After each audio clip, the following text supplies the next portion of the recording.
بیکار کی بات ہے. جو ظالم ہے اس کے لیے بھی حضرت اور رضی اللہ عنہ, جو مظلوم ہے اس کے لیے بھی حضرت اور رضی اللہ عنہ, جو متقی ہے اس کے لیے بھی حضرت اور رضی اللہ عنہ, جو فاسق ہے اس کے لیے بھی, جو جھوٹا ہے اس کے لیے بھی, جو سچا ہے اس کے لیے بھی. ایک ایسا تماشا ہے کہ ان کی کبڈی نہیں کھلائی جائے گی اور ایک تماشا و مذاق نہیں بنایا جائے گا کہ اچھے بھی رضی اللہ عنہ, برے بھی رضی اللہ عنہ. حضرت معاویہ جو کہہ رہے ہیں کہ آپ نے قتل کیا ہے, تو مطلب یہ تھا کہ ذریعہ کون بنائے؟ آپ بنے. باقی ہماری فوج میں ایسے لوگ ہیں جنہوں نے تلوار اٹھائی, ان کے خلاف قتل کر دیا. مطلب یہ تھوڑی کہ میرے کہنے پہ کیا قتل. جب فتنہ ہوتا ہے تو فتنے کے اسباب میں یہ ایسے نتائج نکلتے ہیں. اس کی مثال ایسے ہے کہ آپ کا جھگڑا ہو رہا ہو کسی کے درمیان, آپ منع کر رہے ہیں بھائی ابھی یہ لوگ بہت غصے میں ہیں, کوئی اس وقت سلو صفائی کے لیے بھی کسی کو نہ بھیجو, میں حالات کا ذمہ دار نہیں ہوں گا. ہماری قوم میں ہر طرح کے لوگ ہیں, سرفرے بھی ہیں, نیک بھی ہیں. تو ایسے موقع پہ کوئی سرفرا اٹھ کے اس کو مار دے تو آپ کیا کہیں گے؟ بھائی ہم تو منع کر رہے تھے نا کہ یہ اس موقع پہ یہ کام نہیں کرنا چاہیے, تو آپ نے کیا ہے, تو اب اس کے ذمہ دار بھی کون ہو گئے؟ آپ ہو گئے. تو ایسے موقع پہ اپنی جان بچانے کے لیے یہ الفاظ کہے جاتے ہیں. تو اس سے پتہ چلتا ہے کہ حضرت معاویہ بھی ان کے قتل پہ خوش نہیں تھے, تو وہ ان کو ذریعہ قرار دے رہے تھے کہ حضرت علی سے ان کا ایک سیاسی اختلاف تھا کہ ایسے موقع پہ آپ کو یہ کرنا ہی نہیں چاہیے تھا. پھر بھی ہم کہتے ہیں کہ اس میں حضرت معاویہ اجتہادی غلطی پر تھے, حضرت حق علی کے ساتھ تھا. لیکن غلطیوں کی دو قسمیں ہوتی ہیں, آپ ان قسموں کو مانتے ہو کہ نہیں مانتے؟ قسمیں ہوتی ہیں غلطیوں کی. ایک غلطی وہ ہوتی ہے جس کی کوئی تعویل نہیں ہوتی ہے, غلطی وہ ہوتی ہے جس میں غلطی کی تعویل کی جا سکتی ہے. تو سیاسی اختلاف تھا, اجتہادی غلطی تھی, اور اگر نہیں تھی آپ اس دعوے پہ مضبوطی سے قائم رہو. شیعہ کہتے ہیں حضرت معاویہ کی حدیث لینا جائز, بولو نہیں ہے, وہ کھلے عام فاسق کہتے ہیں. آپ ادھر سے بھی پیڑے کھا رہے ہو, ادھر سے بھی پیڑے کھا رہے ہو. تو شیعوں کے ساتھ جب ہماری بحث ہوگی تو ہم الگ بات کریں گے ان کے ساتھ. آپ اپنے آپ کو اہل سنت والجماعت میں کہتے ہو, اب رضی اللہ تعالیٰ عنہ لگا رہے ہو, آپ بخاری میں ان کی حدیثیں بھی مانتے ہو. شیعہ تو امام بخاری کو نہیں مانتا, وہ تو صاف کہہ دیں گے کہ بھائی. السلام علیکم دوستو. کچھ لوگ ہیں جو حضرت معاویہ رضی اللہ عنہ کو فرعون کہتے ہیں یا اس کی گستاخی کرتے ہیں. تو ہمارے اہل سنت والجماعت والے علماء کہتے ہیں کہ وہ دائرہ اسلام سے خارج ہیں. تو ہمیں چاہیے کہ ہمیں صحابہ کرام کی گستاخی نہیں کرنی چاہیے. تو آپ یہ پہلے ویڈیو دیکھ لیں کہ لوگ حضرت معاویہ کو کیسے کیسے گالیاں دیتے ہیں اور کیسے کیسے باتیں کرتے ہیں حضرت معاویہ کے بارے میں. امام بخاری نے حضرت معاویہ کی حدیث سے لے کے غلط کیا ہے, وہ حدیث قابل اعتماد نہیں ہے. لیکن انجینئر صاحب آپ یہ نہیں کہہ رہے, کیونکہ آپ ادھر سے بھی پیڑے کھانا چاہتے ہو, اہل سنت والجماعت کے پیڑے بھی, اور آپ شیعوں سے بھی حضرت معاویہ کو برا کہہ کے پیڑے کھانا چاہتے ہو. تو آپ کا یہ پوری اکیڈمی ہے لڈو اور پیڑوں کی دکان ہے. کسی ایک دعوے پہ ٹکو گے تو پھر ہم آپ کو جواب دیں گے. مرزا علی صاحب ہیں, انجینئر صاحب ہیں, وہ بڑی صلاحیت رکھتے ہیں, اللہ تعالیٰ نے ٹھوس ہے, لیکن وہ ایک خلط مبحث کرتے ہیں, گٹ مٹ خلط مل کرتے ہیں, اور وہ ایک طرح کے الفاظ کی اٹھا پٹک ہوتی ہے. رضی اللہ عنہ علیہ السلام اور یعنی سب کے ساتھ یہ ٹھوکے رہتے ہیں. بیکار کی بات ہے. جو ظالم ہے اس کے لیے بھی حضرت اور رضی اللہ عنہ, جو مظلوم ہے اس کے لیے بھی حضرت اور رضی اللہ عنہ, جو متقی ہے اس کے لیے بھی حضرت اور رضی اللہ عنہ, جو فاسق ہے اس کے لیے بھی, جو جھوٹا ہے اس کے لیے بھی, جو سچا ہے اس کے لیے بھی.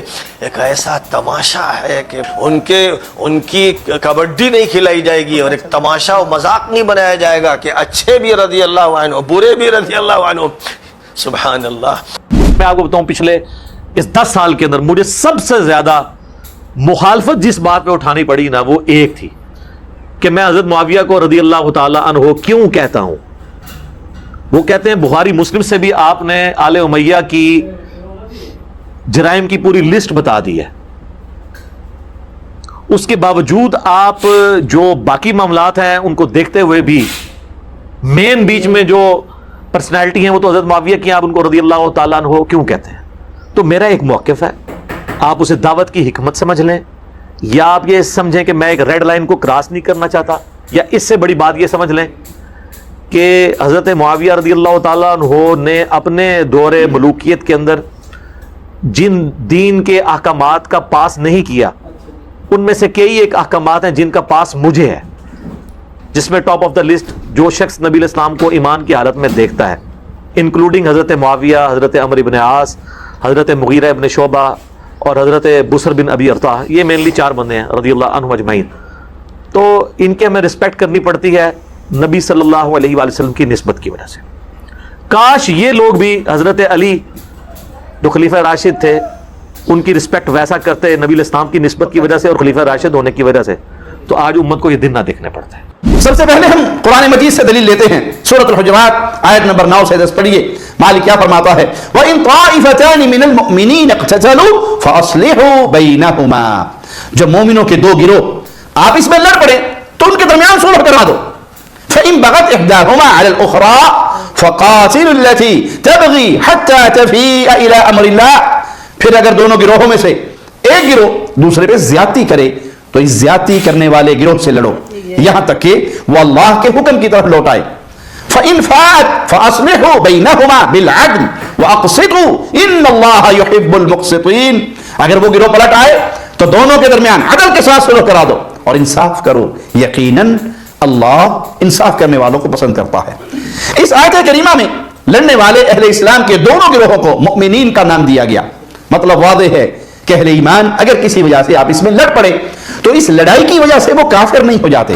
اگلی آیت سے مزید اس بات کی تاکید ثابت ہوتی ہے، انما المؤمنون اخوہ، یقیناً مومن تو بھائی بھائی ہیں، فاصلحوا بین اخویکم، تو اپنے بھائیوں کے درمیان صلح کروا دو، واتقوا اللہ لعلکم ترحمون، اللہ سے ڈرتے رہو تاکہ تم پر رحم کیا جائے۔ اس پر روافض کی طرف سے یہ اشکال وارد ہوتا ہے کہ پھر بہت سے صحابہ رضوان اللہ علیہم اجمعین اس معاملے میں غیر جانبدار کیوں رہے، دوسرے گروہ سے کیوں نہیں لڑے؟ اللہ کا تو یہی حکم ہے جی، نہ لڑنے کی وجہ یہ کہ یہ بات واضح نہیں ہو رہی تھی کہ دوسرا گروہ زیادتی کر رہا ہے، دوسرا گروہ تو قاتلین عثمان کے قصاص کا مطالبہ کر رہا تھا، اس میں زیادتی والی کیا بات ہے؟ جب معاملہ واضح نہیں تھا تو پھر وہ لڑتے کیسے؟ خلاصہ کلام یہ کہ ان آیات سے واضح ہوتا ہے کہ مومنین کے دو گروہ اگر آپ اس میں قتال جنگ بھی کر لیں تو وہ مومن رہتے ہیں۔ اس لیے روافض کے مقابلے میں اہل اسلام اس آیت کریمہ کے مطابق دونوں گروہوں کو جنتی، مومن اور حق پر مانتے ہیں۔ امیر معاویہ بھی حق پر تھے، مولا علی بھی حق پر تھے، مولا علی حق کے زیادہ قریب تھے کیونکہ انہوں نے خوارج سے جنگ کی اور حدیث نے اشارہ کیا کہ یہ حق کے زیادہ قریب ہوں گے۔ مصنف ابن ابی شیبہ جلد 11 صفحہ 774، جب یوم صفین کے شہداء کے بارے میں پوچھا گیا تو مولا علی رضی اللہ عنہ نے جواب کیا دیا، آیا یہ کہ وہ حق کے خلاف لڑنے والے باغی گروہ جہنم کی طرف بلانے والے جہنمی تھے؟ نہیں، ہرگز نہیں، بلکہ آپ نے فرمایا قتلانا وقتلاہم فی الجنہ، ان کی اور ہمارے شہداء مقتولین سبھی جنتی ہیں۔ نبی اکرم صلی اللہ علیہ وسلم نے ارشاد فرمایا تھا، من سب علی فقد سبنی، جس نے علی کو برا بھلا کہا اس نے مجھے برا بھلا کہا، اس نے مجھے گالی دی۔ نبی پاک علیہ السلام نے فرمایا کہ علی سے جو جدا ہوگا وہ مجھ سے جدا ہوگا، اور نبی پاک علیہ السلام نے حضرت علی، حضرت فاطمہ، حضرت حسن اور حضرت حسین کو مخاطب کرتے ہوئے یہ بات ارشاد فرمائی تھی، انا حرب لمن حاربکم سلم لمن سالمکم، فرمایا تھا تم سے جو جنگ کرے گا میری اس سے جنگ ہے، وہ مجھ سے جنگ کر رہا ہے، اور تم سے جو صلح کرے گا وہ مجھ سے صلح کرے گا۔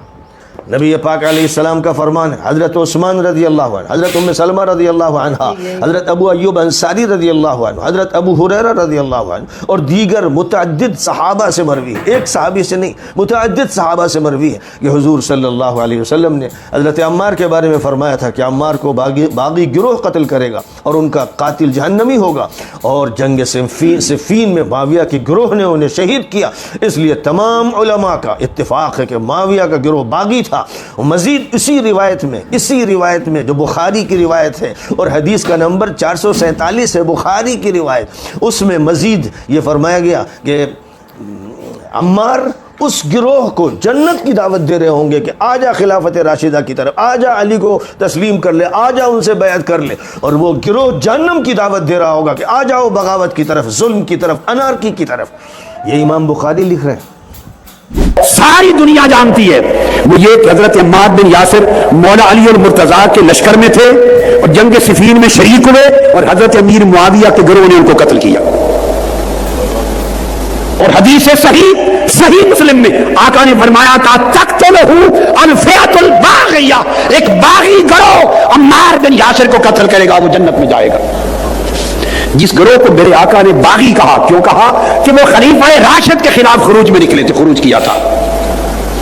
بطور صحابی کف لسان واجب ہے، چپ رہیں، تکریم کریں، سب و ستم حرام ہے، مگر تم نے مصطفیٰ کے فرمان کو رد کر دیا۔ اور ان کے جلسے جلوس نکالنے لگے جن کے گڑوں کو مصطفیٰ نے الفیۃ الباغیہ کہا ہے. اس حدیث کو تو نکال دو کتب حدیث میں سے. ائمہ انہیں لعن اور طعن سے بچاتے رہے, اتنا دفاع کرتے رہے کہ سب و ستم نہ کہیں, کافر فاسق نہ کہیں.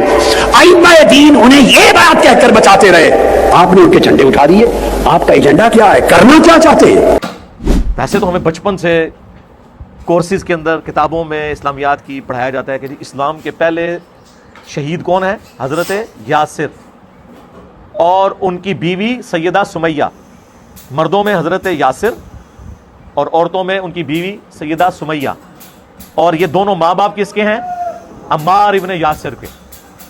پکا چل رہا کڑا پنکھا بند. تو کبھی کسی کو خیال نہیں آیا کہ ہم پوچھیں کہ اچھا یہ دو تو اسلام کے پہلے شہداء ہیں, اور جو ان کا بیٹا جس نے ایسا غم اپنی زندگی میں دیکھا, وہ پوری زندگی اس غم کو بھلا سکتا ہے کہ ایک ہی دن میں اس کی نظروں کے سامنے اس کے ماں باپ کو اتنی بے دردی سے قتل کرے ابو جہل؟ وہ پوری زندگی ان کے دل سے کبھی یہ زخم دھل سکتا ہے؟ اور جب کوئی پوچھ لے کہ اچھا ان کو تو ابو جہل نے قتل کیا تھا, آپ ذرا ہمیں یہ بتائیں کہ ان کا بیٹا جس نے اسلام کے لیے اتنی بڑی قربانی دی, سنا ہے کہ وہ بھی شہید ہو گیا تھا, تو پھر ہمیں بتاؤ کہ اسے کس نے شہید کیا تھا. ہم یہ نہیں پوچھتے کہ اسے کس ابو جہل نے شہید کیا تھا, نہ یہ نہیں پوچھ رہے. اسے کس نے شہید کیا تھا؟ جب یہ کوئی پوچھنے کی جرت کرتا ہے کہ بتاؤ کہ کس رضی اللہ عنہ نے, کس رضی اللہ عنہ کے کہنے پر عمار رضی اللہ عنہ کو قتل کیا, کہ جن کے بارے میں صحیح بخاری میں حدیث ہے 2812 اور 447 اور مسلم میں بھی ہے, افسوس اے ابن سمیہ, اور اپنے مبارک ہاتھوں سے داڑھی اور سر کے بالوں سے مٹی نبی علیہ السلام نے جھاڑی. ابن سمیہ. اور کیا وہ جناب حدیث ہے کہ مسجد نبوی کی تعمیر کا موقع, سب اصحاب جو ہیں وہ ایک ایک پتھر اٹھا رہے تھے, پتھر یہ بڑے والے پتھر سرکار, اینٹیں نہیں, اور عمار ابن یاسر آلموسٹ 55 سال اس وقت کی عمر تھی, انہوں نے 2 پتھر اٹھائے ہوئے تھے. اتنا جذبہ, نبی علیہ السلام کو پیار آیا, آپ نے اپنے مبارک ہاتھوں سے ان کی داڑھی اور سر کے بالوں سے مٹی جھاڑی اور کہا واہ عمار ابن سمیہ, یعنی تو اسلام کے لیے خدمت کر رہا نا, تجھے ایک باغی جماعت قتل کرے گی, تو انہیں اللہ اور جنت کی طرف بلا رہا ہوگا, اور وہ جماعت جہنم, آگ, دوزخ کی طرف بلا رہی ہوگی. یہ پوری حدیث ہے. حضرت عمار نے کہا کہ اے اللہ میں اس فتنے سے تیری پناہ میں آتا ہوں. یعنی وہ آزمائش تو آنی ہے, لیکن مجھے ثابت قدم رکھنا. اور دیکھیں آخری وقت تک پھر ثابت قدم رہے ہیں, کوئی شک نہیں اس میں.